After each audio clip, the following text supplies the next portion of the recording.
శ్రీమాత్రే నమః. ఈ వీడియో చూస్తున్న వారందరికీ ముందుగా నమస్కారాలు. శ్రీ విద్య రహస్యాల ఉపాసన మార్గం ఛానల్ స్వాగతం. చాలా రోజుల తర్వాత ఈ వీడియో చేయాలనేసి నాకు అనిపించింది అనమాట. నాకు కొన్ని అనుమానాలు ఉండేవన్నమాట. శ్రీ విద్య సంప్రదాయంలో మనం ఏ విధమైన సాధన చేస్తున్నాము, ఎలా సాధన చేస్తున్నాము, దీంట్లో ఎన్ని రకాలుగా ఉన్నాయి అనేసి చాలాసార్లు నాకు అనిపించింది అనమాట. ఎందుకంటే నేను చేస్తున్న సాధనకు, ఇతరులు చేస్తున్న సాధనకు, వాళ్ళ యొక్క పూజా విధానంతో చాలా తారతమ్యాలు చూడాల్సి వస్తుంది కొన్నిసార్లు నేను. ఎందుకంటే వామాచారమా, దక్షిణాచారమా, ఒక్కొక్క బీజాక్షర మంత్రం ఒక్కొక్క రకంగా చేయడం, వారి యొక్క బీజాక్షర మంత్రం సరైనటువంటి క్రియ చేయడం, పూజా విధానం కానీ ఇవన్నీ కూడా ఉంటాయి. అవన్నీ కూడా ఉన్నాయి, నేను చూసాను. ఎందుకంటే ఒక్కొక్కరు ఒక రకమైన సాధన చేస్తున్నారు. ఇదే సాధన ఫైనలా అని నాకు అనిపిస్తుంది ఒకసారి. ఎందుకంటే చాలామంది అడిగే విషయాలు ఏంటంటే, శ్రీ విద్య సంప్రదాయం పేరుతో చెప్పి చాలా రకాలు చేస్తున్నారు, ఏది ఫైనల్ అని చాలామంది అడుగుతున్నారు నన్ను. నేను చెప్పాను, వామాచారం చేస్తావో దక్షిణాచారం చేస్తావు అడిగాను. దక్షిణాచారం చేస్తావు. దక్షిణాచారంలో ఏ ఆచారం సంప్రదిస్తావని అడిగాను. ఈ ఆచార సంప్రదాయాలు అనేవి కూడా పూజా విధానాన్ని బట్టి వచ్చేవి, కానీ మనం చేస్తున్న పూజా విధానం ఈ విధంగా ఉన్నది కాబట్టి దీనికి ఈ సంప్రదాయం పేరు పెట్టారు. నీకు మనసులో నీకు ఈశ్వరుని కోరుకో, నీకు ఏ విధంగా ఈశ్వరుడు చెప్తాడో ఆ యొక్క క్రియ నువ్వు చేసుకున్నట్లయితే దానికోసం సంప్రదాయం పేరు పెట్టుకో, దాన్ని నువ్వు ఆచరించవలసి ఉంటుందన్నమాట.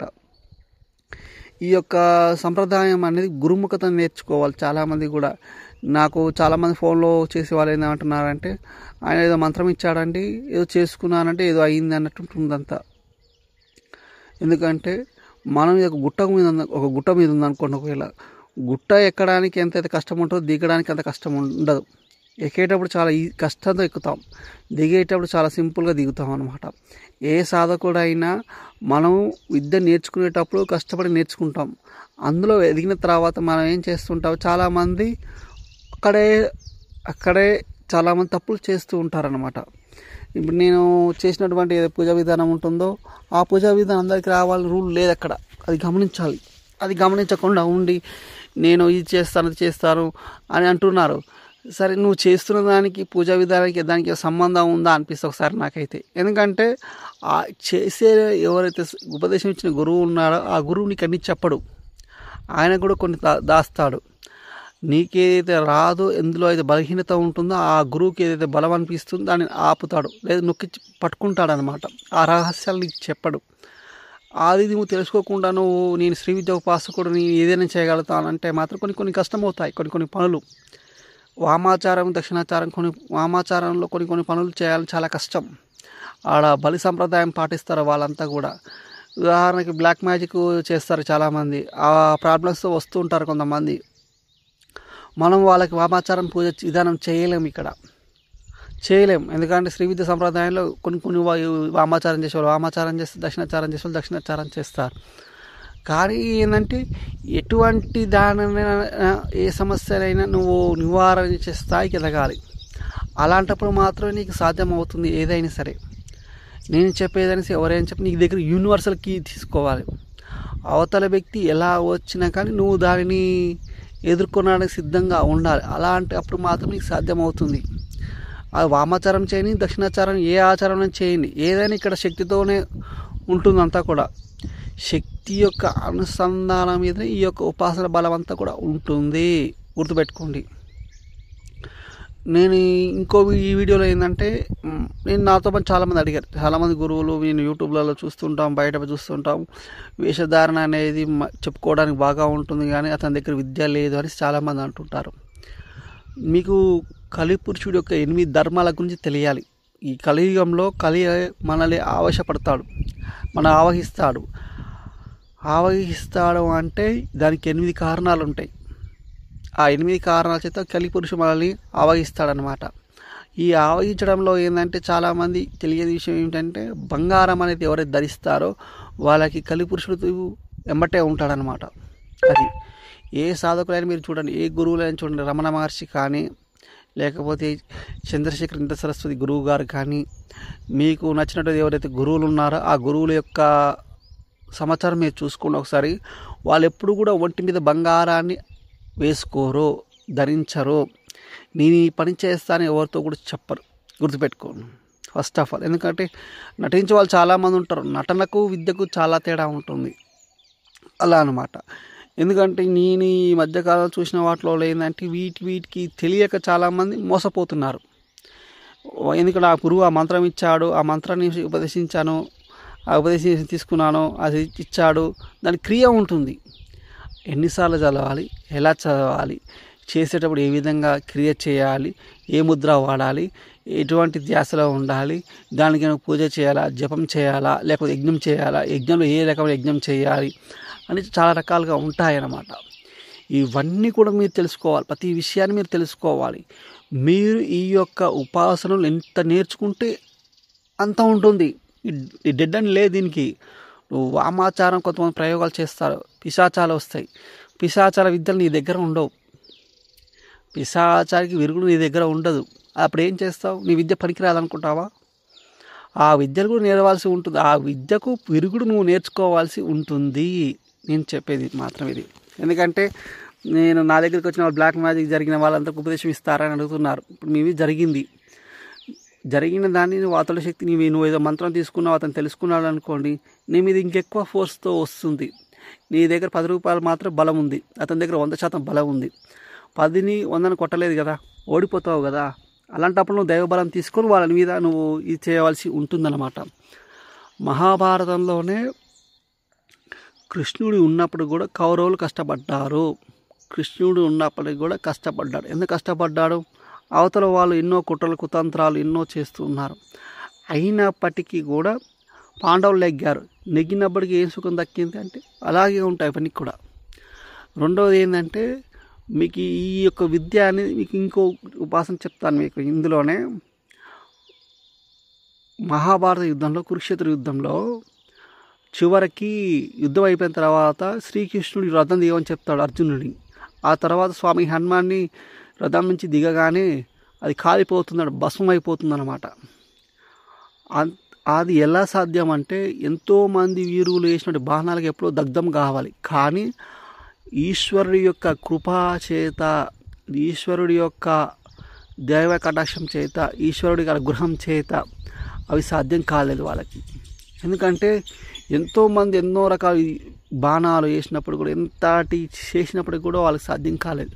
ఎందుకంటే ఆ రథాన్ని దగ్ధం చేయలేకపోయారు. అలా ఉంటుంది ఈశ్వరుడి యొక్క బలం అనేది. అవి తెలుసుకోవాలి. అంతటి ఉపాసన నెరవాలి. అంత ఏదో మూర్ఖపు భక్తి ఉండకూడదు ఎప్పుడైనా. ఇది కూడా చెప్తున్నా. భక్తి ఉన్నప్పుడు ఏంటంటే శరీరం తేలిగ్గా ఉంటుంది. ఎప్పుడైతే భక్తిలో మూర్ఖత్వం, నీ యొక్క భక్తి అనేది స్వార్థం ఉన్నప్పుడు ఈ భక్తికి బరువు పెరుగుతుంది. దాన్ని నువ్వు జయించలేవు. ఎందుకంటే మీకు శ్రీకృష్ణ తులాభారంలో కూడా ఇదే జరుగుతుందన్నమాట. శ్రీకృష్ణుడు సత్యభామతో చెప్పినప్పుడు కూడా ఆమె ఎంతో అనుకుంటుంది, కానీ ఏం చేయలేకపోయింది. ఈ శ్రీ విద్య ఉపాసన కానీ ఏ ఉపాసన చేసేటప్పుడు కూడా మీరేం చేయాలంటే భక్తితో చేసుకోండి. అది వామాచార సంప్రదాయమైన, దక్షిణాచార సంప్రదాయమైన. వామాచారం సంప్రదాయం ఇప్పుడు చేస్తానికి ఇప్పుడున్నటువంటి కాలం అనేది అనువైనది కాదు. ఇది ఏమన్నా దక్షిణాచారం చేయడానికి ఆస్కారం ఉంటుంది. ఈ బలి పూజ చేసి దున్నపోతు బలిస్తా, అది బలిస్తా, ఇది బలిస్తా అంటే ఈ బలిపిచ్చే విధానంలో ఏంటంటే చాలామందికి విద్య తెలియదు. నేను చెప్పే విషయం ఏంటంటే చాలామందికి విద్య తెలియదు. అది ఆ ఆమాచార విద్య అనేది కాలానుసారంగా అది మరుడ పడిపోతూ వచ్చింది. 100 మందిలో చెప్పుకున్నారని ఒకడో ఇద్దరికి వస్తుంది ఆ విద్య. అయితే ఇప్పుడు నేను నా దగ్గరకు వచ్చాను, ఎవరైనా ఉదాహరణ ఉపాసన చేస్తుంటారు కదా, నాకు ఈ కష్టం వచ్చిందంటే ఈ విధంగా చేసుకోని చెప్తారు వాళ్ళు, కానీ పూర్తిగా చెప్పరు వాళ్ళు. అది అక్కడే ఉంటుంది రహస్యం. అది ఇప్పుడు నీవు హైదరాబాద్కి వెళ్ళాలనుకో, ఒకవేళ నీకు ఫస్ట్ టైం వెళ్తున్నావు అనుకో, అన్న హైదరాబాద్కి వెళ్ళాలని అడుగుతావు అందరినీ కూడా. అదేవిధంగా పోయిన వాడికి, పోతున్న వాడికి, వెళ్ళి వచ్చిన వాడికి చాలా తేడా ఉంటుంది విద్యలో. అది మీరు గమనించుకోకుండా ఇది శ్రీ విద్య సంప్రదాయంలో నేను అంత ఇంత చేస్తానని అనుకుంటారు కదా, అది వాస్తవం కాదు. భక్తి అనేది లేకపోతే నువ్వు ఏది చేసినా వృధా.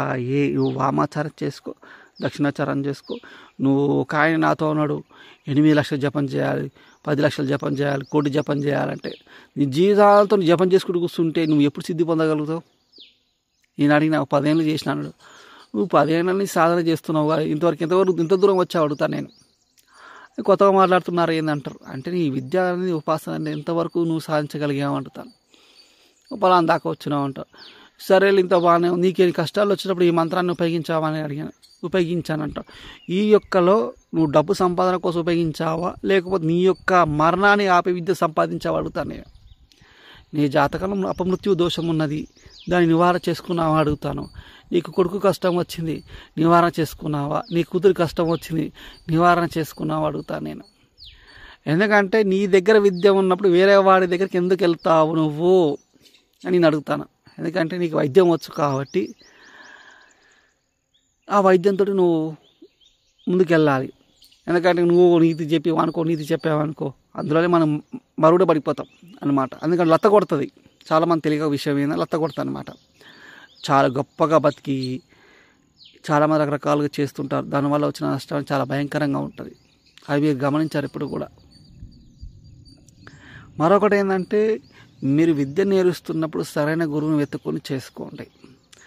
వానికి 100 కోట్ల ఆస్తి ఉంది, ఎంతో అంత ఆస్తి ఉంది, సాధన పరంగా అతడు ఐశ్వర్యవంతుడా, దురదృష్టవంతుడా, లేకపోతే బలహీనుడా చూసుకోవాలి. ఐశ్వర్యం ఉన్నంత మాత్రం విద్య ఉంటుందని గ్యారెంటీ లేదు. విద్యాలక్ష్మి అనేది చాలా భయంకరమైనది. చాలా పరీక్షలు పెట్టిన తర్వాత విద్యను అనుగ్రహిస్తుంది. ఈ విద్య అనేది వీడు చెడుకు ఉపయోగిస్తాడా మంచికి ఉపయోగిస్తాడా చూస్తుంది. కానీ ఇతర సంప్రదాయాలలో ఏంటంటే కొంతమంది భూత విద్య నేర్చుకుంటారు, భూత వైద్యం నేర్చుకుంటారు. భూత వైద్యం నేర్చుకున్న దానికి శ్రీ విద్య సంప్రదాయాలు అమ్మవారి విద్య నేర్చుకున్నానికి చాలా తేడా ఉంటుంది. అక్కడ వాడు ఏది చేసినా నడుస్తుంది. నువ్వు ఇక్కడ నువ్వు ఏది చేస్తా ఏది పడితే చేస్తే నడవదు. అక్కడ భూతాలు సేవ చేస్తాయి వాడికి, ఇక్కడ అమ్మవారికి సేవ చేస్తుంది. అంటే ఇప్పుడు నువ్వు ఏదైనా కోరుకొని జపం చేసావు అనుకోండి, ఆ కోరిక నెరవేరుస్తుంది. ఇక్కడ అదొక సేవ రూపంలో నువ్వు అమ్మవారికి సేవ చేస్తావు, ఇక్కడ సేవ చేస్తుంది. పిశాచాలకి ఏముంటుంది, ఏముండవు కదా పద్ధతులన్నీ కూడా. వాటి పద్ధతులు వాళ్ళు ఉంటాయిలే, కానీ అది కరెక్ట్ కాదనిపిస్తుంది ఒక టైంలో. ఎందుకంటే నిన్ను కాపాడలేదు ఆ భూతం ఒక టైంలో. అమ్మవారు నేను ఇక్కడ కాపాడుతుంది. అట్లా వామాచారానికి దక్షిణాచారానికి శ్రీబుద్ధ సంప్రదాయానికి ఇతర సంప్రదాయాలకు చాలా తేడా ఉంటుంది. కానీ నీ దగ్గర యూనివర్సల్ కీ ఉండాలి. నీ దగ్గర అవతల వాడు ఎన్నైనా వేసుకొని నువ్వు తట్టుకొని శక్తి నీ సామర్థ్యాలు నీ దగ్గర రావాలి. అలా అన్నమాట. అలా నేర్చుకోండి విద్య. అంతేగాని పైన చూసి బావిలోకి దిగితేనే నీకు తెలుస్తుంది లోతు. నువ్వు పైన ఉండి కింద నేను శ్రీవిద్య సంప్రదాయ మంత్రాన్ని నేర్చాను అంటే మాత్రం కష్టం. ఎందుకంటే బావిలో దిగిన తర్వాత ఆ లోతు ఎంత ఉంటుందో ఆ లోతు పోయి పాతాల్లో ఉన్నదాన్ని నువ్వు తీసుకొని రాగలిగితే అప్పుడు నీకు కనిపిస్తుంది. మీకు ఈ రహస్యం ఎందుకు చెప్తాను అంటున్నా అంటే సుందరకాండలో స్వామి హనుమాన్ ఎన్నో రకాల పరీక్షిస్తారు. దేవతలు అయినా సరే రాక్షసులైనా సరే. ఈ చివరికి యుద్ధంలో ఏమవుతుంది, మా ఐరావుడు ఇద్దరు అన్నదమ్ములు ఉంటారు. ఒకడే ఉంటాడు కానీ ఇద్దరుగా ఉంటారనమాట. రావణాసురుడి యొక్క అన్న, అతడికి ఒక కుంటివాడు సంథింగ్ ఏదో ఉంటే అతనికి అంగవైకల్యం ఉంటుందన్నమాట. అందుకే అతను సింహాసనానికి అర్హుడు కాదనమాట. ఆ యొక్క భయంతో ఒక ముని దగ్గరికి పోయి విద్య నేర్చుకుంటాడనమాట. ఆ యొక్క విద్య చేత అతడు ఎంత మాయావి అంటే అంత మాయావి. కొన్ని ఆ మాయని కూడా వశం చేసుకోలేం కొన్నిసార్లు. అలాంటి విద్యలు కూడా ఇప్పటికి ఉన్నాయి, చేసేవాళ్ళు ఉన్నారు. కానీ నీ ఒకసారి దెబ్బ తిన్నావు, తర్వాత దాన్ని తిరిగి కొట్టాలి. నువ్వు అది నేర్చుకోగలగాలి. అతడు చేస్తున్నాడండి, నాకు మంత్రం ఉందండి, నీ మంత్రం దేనికి ఉపయోగపడింది అంట. నేను ఎవరితో నేను అట్నే మాట్లాడతాను. ఎందుకు ఉపయోగపడింది బంద్ చేయని చెప్తాను. నీ మంత్రం నీకు ఉపయోగపడకపోతే అది నువ్వు చేసి వృధా. ఇంకోటి ఏంటంటే అన్ని రకాలుగా స్వామి హనుమాన్ని కష్టపెట్టడం జరిగింది. అన్ని రకాలుగా అతను ఓర్చుకొని యుద్ధం చేస్తాడు, గెలిచాడు. పాతాళ లోకంలో వెళ్ళి ఐరావుని చంపడం అంటే అదంతా సామాన్యమైన విషయం కాదు. అక్కడ మళ్ళీ ఇంకొక విషయం ఏమిటంటే అది కొత్త విషయం తెలుసుకుంటాడు. అక్కడ ఆ పాతాళ లోకం బిలంలోకి వెళ్తున్నప్పుడు తన కొడుకుతోనే అతను యుద్ధం చేస్తాడు స్వామి హనుమాన్. అతనికి నా కొడుకు అని కూడా అతను తెలియదు ఎవరికి, ఆంజనేయ స్వామికి. ఆంజనేయ స్వామి కూడా కొన్ని రహస్యాలు తెలియవు. ఇలా మీరు శ్రీ విద్య ఉపాసన చేస్తారు కదా, మీకు అన్ని విషయాలు మీకు తెలియవా అంటారు. మాకేం అవసరం ఉంటుంది, ఎవరు ఎలాంటిది అనేసి. మా వ్యక్తిగత జీవితం ముందుకెళ్ళిపోతూనే ఉంటుంది. ఈ లోకంలో చాలా జరుగుతాయి, అన్నిటి మనం తెలుసుకోలేము. అలా తెలుసుకున్నాం అనుకోండి. ఒకవేళ ఇలా క్రికెట్ బెట్టింగ్కి ఇలా ఆర్సీబీ గెలుస్తుందా కేకేఆర్ గెలుస్తుందా అనేసి అడిగేటోళ్ళు చాలామంది ఉన్నారు నన్ను. అందుకోసం అనేసి, ఎందుకంటే ఎవరికి అన్నీ సాధ్యం కాదు. మీరు మా ముందుకు వచ్చినప్పుడు మాకు ఏదైతే అమ్మవారు పలికిస్తుంది. కొంతమందికి యక్షిని సాధన చేస్తారు, కన్నపిశాచి సాధన చేస్తారు. అవి వాళ్ళకు చెప్తాయి. ఇవన్నీ కూడా ఇప్పుడు శ్రీ విద్య సంప్రదాయంలో ఎవరైతే ఆంజనేయ స్వామి విద్య చేస్తారో ఇవన్నీ కూడా ఉండవు. పేరు చెప్పుకోండి అనుకో, మనం ఏం చేయలేము. అక్కడ బ్యాక్గ్రౌండ్లో ఏం నడుస్తుందో ఎవరికి తెలియదు అనమాట అక్కడ. రెండవది ఏంటంటే సరిగ్గా గమనించినట్లయితే నీకు విద్య వచ్చి ఉండదంటే అవతల వాడు ఏం చెప్తున్నాడో నీకు అర్థమవుతుంది. నీకే విద్య రానప్పుడు అవతల వాడు ఏం చెప్తాడు. అందుకోసం అనేసి, ఎందుకంటే ఎవ్వరు ఎలా చేసినా కానీ నీ దగ్గర యూనివర్సల్ కీ దగ్గర పెట్టుకో. దాన్ని నా విధంగా నువ్వు ట్రైన్ కావాలి. నీ మీద ఒక బ్లాక్ మ్యాజిక్ జరిగింది, ఈ నీ మీద జరిగిన దానికి నువ్వు ఏ విధంగా పరిహారం చేసుకుని నివారణ అవుతుంది అనేసి ప్రశ్న నుంచి వచ్చినప్పుడు అదికే సమాధానం లభిస్తుంది అలా. ఎందుకంటే చాలామంది తిరుగుతూ ఉంటారు అటు ఇటు, అది కరెక్ట్ కాదు. ఎందుకంటే వీళ్ళంతా ఎంతసేపటి దాన్ని ఆపగలుగుతారేమో కానీ దాన్ని నివారణ చేయలేరు, దాన్ని సంహారం చేయలేదు. ఆ యొక్క శక్తిని వాళ్ళు ఆపగలుగుతారేమో కానీ దాన్ని బంధనం చేయగలుగుతారు, కానీ దాన్ని శక్తి మొత్తం నిర్వీర్యం చేయలేదు. ఏదైనా మంత్రంతో పుట్టింది కదా, ఏదైనా ఒక శక్తితో పుట్టింది కదా, అలాంటి శక్తి నీ దగ్గర నుంచి రావాలి, ఆవిర్భవించాలన్నమాట. ఆ విధంగా ఉండాలి విద్య అంతా కూడా. ఏదో చెప్తున్నాడు ఏదో చేస్తున్నాం అంటే మనకు కష్టం. ఏకాగ్రతతోటి త్రికరణ శుద్ధిగా మీరు సాధన చేసుకున్నట్లయితే లభిస్తాయి అన్నీ కూడా. ఎందుకంటే ఈ రోజులలో రెండే ఒకటి, ఆర్థికంగా బాగాలేవా ఈ మీద కూడా చేసిన అంటాడు. నా దగ్గర చాలామంది వస్తుంటారు. మన కర్మలు మనకు తగిలినప్పుడు అవి కూడా కొన్నిసార్లు నష్టపోవాల్సి వస్తుంది. శని మెత్తిన కూస్తున్నప్పుడు కొన్నిసార్లు అట్నే అవుతుంది. శనికి బ్లాక్ మ్యాజిక్కి చాలా తేడా ఉంటుంది. అది గమనించకుండా నేను మీద అది జరిగింది వీడి చేసింది అంటే పోనీ వాళ్ళు చేయించుకుంటారు, పరిహారాలు కావు అక్కడ. అంటే వైద్యం ఒకటి ఉంటుంది, రోగం ఒకటి ఉంటుంది, అలా సాధ్యం కాదు. కొంతమంది రాహు మహాదశ నడుస్తుంది. రాహు మహాదశ నడుస్తున్నప్పుడు 90% ఎవరికైనా నష్టం జరుగుతాయి, లాభం జరగదు. 5% ఎవరికి జరుగుతాయి, మిగతా వాళ్ళు నష్టమే. అలాంటి వాళ్ళందరికీ బ్లాక్ మ్యాజిక్ జరిగిందని చెప్పాలా? రాహు మహాదశలో రాహువే ఒక మాయావి, మాయ చేస్తాడు, దేవతలను మాయం చేస్తాడు. అలాంటిది నిన్ను మాయ చేయాలంటే 2 నిమిషాల పని. అది అలాగే అనిపిస్తుంది, అవునా కాదనిపిస్తుంది. అంత వైద్యం నీ దగ్గర ఉండాలి. ఇది నిజం కాదు, ఇది నిజం అని నువ్వు తెలుసుకోగలగాలి. అంతలా భ్రమ కల్పిస్తాడు రాహు మహాదశలో. ఎందుకంటే రాహు మహాదశ నడుస్తున్న వాళ్ళంతా నా మీద చేతబడి చేస్తారు సార్ అంటాడు. ఏది చూపివ్వండి, లేదు అక్కడ, అతడికి లేదని చెప్తా మేము, సరే ఏదో ఉంది సార్ అంటాడు. మనకేంటంటే ఈ యొక్క బ్లాక్ మ్యాజిక్ కాకుండా వాస్తవానికి అది జన్మ నక్షత్రంలో ఏం జరుగుతుంది, ఎవరున్నారని కూడా చూసుకోవాలి. అలాంటప్పుడు దొరుకుతాయి. కానీ అన్నిటికీ ఒకటే ప్రశ్న ఉండదు, ఒక ప్రశ్నకి అన్ని సమాధానం ఉండవు. తిప్పి చెప్పవచ్చు ఒక సమాధానాన్ని, అలా ఉంటాయి అన్నమాట. ఎందుకంటే మీరు గుర్తుపెట్టుకోండి, ఎప్పుడైనా విద్య అనేది ఉపయోగించే విధానం కూడా తెలిసి ఉండాలి. శ్రీ విద్య ఉపాసన వస్తుంది నేను చెప్తాననే గొప్పతనంగా దాని నిరూపణ కూడా చేయవలసి ఉంటుంది కొన్ని సందర్భాలు. అలా కూడా నువ్వు దానికి ట్రైన్ అయ్యి ఉండాలి. అక్కడికి అన్నిటిని నువ్వు దాటుకొని రావాలి. నేను ఎన్నో ప్రశ్నలు ఇస్తారు, వాటన్నిటి కూడా నువ్వు దాటుకొని రావాల్సి ఉంటుంది. కొన్ని పనులు కావు, అన్నీ మన దేవుడు కాదు కదా, దేవుడే కొన్నిసార్లు పక్క జరుగుతాడు. కానీ కొన్ని కనులు కానప్పుడు కూడా అలాంటప్పుడు నువ్వు తప్పుకోవాలి. అన్నీ మీదేసుకొని నువ్వు బాధపడకూడదు ఎప్పుడు కూడా. కొంతమంది నీకు వచ్చారనుకోండి, నాతో అన్ని కావాలనుకో వదిలేస్తాను నేను, వాళ్ళకి డబ్బులు వాళ్ళకి ఇచ్చేస్తాను నేను, ఎందుకు వచ్చిన తలకాయ నొప్పి వానితోటి. అన్నిటిని నెత్తన పూసుకోలేము. అన్నీ పోయేదాన్ని గాలికి పోయేదాన్ని ముడ్డికి తగిలితే ఏమవుతుంది, మనమే నష్టపోతాం. అలా ఉంటాయి అన్నమాట. అందుకోసమే కొన్ని విద్య వల్ల నాకు కొంత నష్టం జరిగింది, కొంత లాభం జరిగింది. లాభం కంటే ఒకసారి నష్టమే ఎక్కువ అనిపిస్తుంది. అందుకోసమే ఎవరికి శ్రీ విద్య ఉపాసన గురించి చెప్పకూడదు అనేసి నేను చాలాసార్లు అనుకున్నాను. అందుకోసం ఆ రహస్యాలు కానీ ఆ మంత్రాలు కానీ ఎవరికి చెప్పడం లేదు.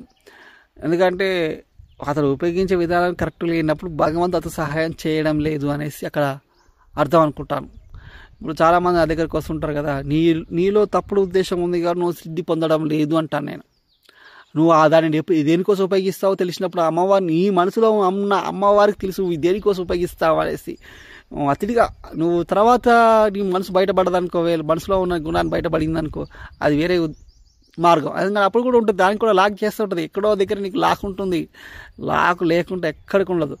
రావణాసురుడు మరణ సంభవించకూడదు అని చెప్పింది, కానీ ఏ విధంగా సంభవించాలో అతడు చెప్పుకున్నప్పుడు వరం పొందినప్పుడు కూడా ఆ వరంతో అతనికి మరణం వచ్చింది. ఇప్పుడు ఇంకోటి ఎవరు ఉంటారు మీకు, ఇంకో ఇంద్రజిత్తుడు ఉన్నాడు కదా, ఏ విధంగా మరణించాడో మనకు తెలుసు. కుంభకర్ణుడు ఉన్నాడు, ధర్మం వైపు ఉన్నప్పుడు కూడా అన్న కోసం యుద్ధం చేస్తాడు. అది ఏ విధంగా జరిగిందని మనకు అందరికీ కూడా తెలుసు. ఎందుకంటే అతడికి వరం ఉంది. అందరికీ ఉంటాయి వరాలు, వరం లేడు ఎవ్వరు లేడు. ఆ లేని దాన్ని పట్టుకొని భగవంతుడు కూర్చుంటాడు. నీ దగ్గర ఏదైతే లేదో దానికి భగవంతుడికి అది ఆయుధం అవుతుంది. గుర్తుపెట్టుకో, అవతల వ్యక్తి ఆయుధం అవుతుంది. నీ మీద ప్రయోగాలు చేసే వాళ్ళకి ఆయుధం అవుతుంది. అన్నిటికీ అతీతంగా బతకాల్సింది. వీటన్నిటికీ మూలం ఏంటంటే నీ దగ్గర భక్తి లేదనుకో, ఎంత విద్య ఉండా అది వృధాయే. నేను చెప్తున్నాను కదా. మీకు ఇంకో విషయం ఏంటంటే కామాఖ్య బాగా ఈ మధ్యన చెప్తున్నారు. కామాఖ్యకు వెంకటేశ్వర స్వామికి చాలా తేడా ఉంటుంది. అమ్మవారు వామాచార దేవత, వెంకటేశ్వర స్వామి సాత్విక దేవుడు.